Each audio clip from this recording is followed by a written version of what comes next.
Slovakiet kan risikere at miste sin EU-støtte. Det er simpelthen fordi, at det trækker en hel masse rettigheder tilbage fra LGBT-personer. Blandt andet muligheden for homoseksuelle at adoptere. Omkring en uge siden blev det ved EU-domstolen også vedtaget, at man ikke kan forhindre en transkønnet i at skifte juridisk køn.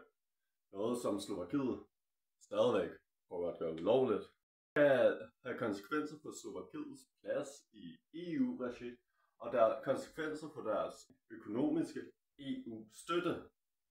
Det har gjort det meget klart ved Polen og Ungarn, at hvis man laver anti-LGBT-lov, så trækker de i EU-støtten. Det kommer også til at ske i Slovakiet. Hvis de postsovjetiske lande kan trække støtte til menneskerettigheder for LGBT-personer, betyder det så, at EU er ved at miste den normative magt, de engang havde. Det må tiden vise.